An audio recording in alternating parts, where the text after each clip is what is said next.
Now, there was a time in the early 90s where you just couldn't turn on TV, watch a movie or pick up a paper without hearing about virtual reality or VR. Since then, there have been several efforts to try and bring the technology to the consumer.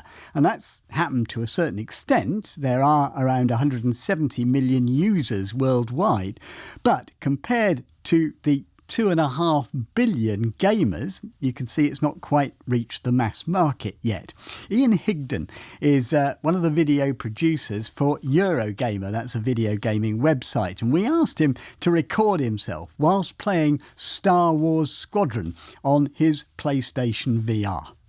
Now, if a random member of the public walked into the room I'm sat in right now, they'd see an adult man sat on a sofa with a big plastic helmet on his head. But for me, inside this helmet, I am currently sat in the cockpit of an X-Wing, reliving childhood fantasies of being in Star Wars. The main difference between VR and flat screen gaming is that instead of just watching the gameplay unfold on a screen, here the whole game wraps around me. Sat in this cockpit, I can look down to my right and see flashing buttons. To my left, there's my targeting computer over my shoulder. And if I look right round behind me, I can even see an R2 unit sat at the back of the ship. One of the things that makes VR so special is the way that it really puts you in the centre of the action.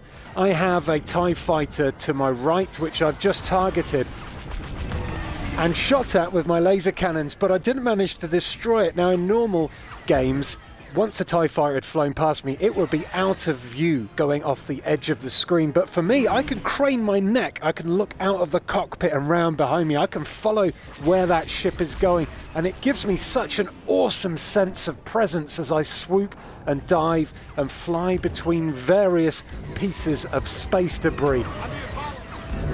VR is basically how I saw the future of video games when I was a child, and it's a believable experience. Once you forget the outside world, you can really get into the vibe and the fantasy of being a fighter pilot in space.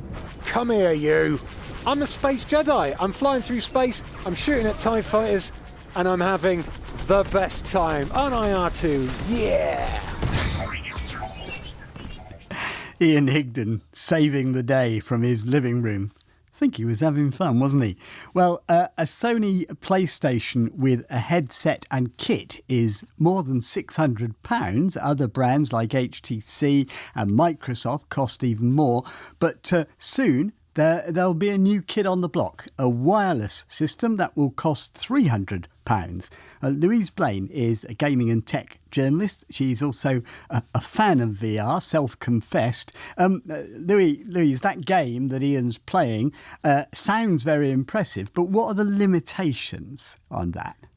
I suppose the limitations you think of, they're not so much limitations in the game as so much the limitations as to getting people actually playing it. So what you're not hearing or seeing is the fact that Ian's connected to the PS4 via wires. He has to use controllers. He has to set up a space. He's connected to a lot of things. So really the limitations inside aren't that vast. I mean, you can see all kinds of things, you can experience all kinds of new experiences, but it is really the technology that you need that a lot of people will see as the limitation for being able to experience VR. So it's a faff, that's what you're saying, really? Yeah, there's a lot of wires, and I think that's what the Oculus Quest 2 that's coming out this month is a really big deal, simply because it's actually the second version of this headset. Now, it's a company called Oculus that were bought by Facebook back in 2014, and Facebook bought it for £2.3 billion. So they were, $1 billion, sorry. And so they were thinking big with that. So obviously we're now in 2020, we have this headset, but the big thing here is that it's wireless. So they've actually done a wireless headset before, but this one's wireless. It lasts for a couple of hours in terms, so you don't need to charge it all the time, and it's self-contained, so you don't need to plug it into anything, so it just plays and exists just the minute you put the headset on. And is the cost, I mean, that's another advantage, but although £300 is still a fair bit. It is a lot of money, but compared to the other VR solutions that are on the market, this really is the cheapest that we've ever seen it at. Even you've got built-in headphones into it that are speakers. You've got speakers built into it. You can pop in headphones if you like, but speakers just that put in around your ears. So really, you don't even have to plug in anything. You just pop it on your head, and you are suddenly elsewhere. Let me bring in Matt Hanson, who's from Tech Radar. That's an online technology website. Matt, I feel that we've been talking about virtual reality really taking off for a long time. Is this it?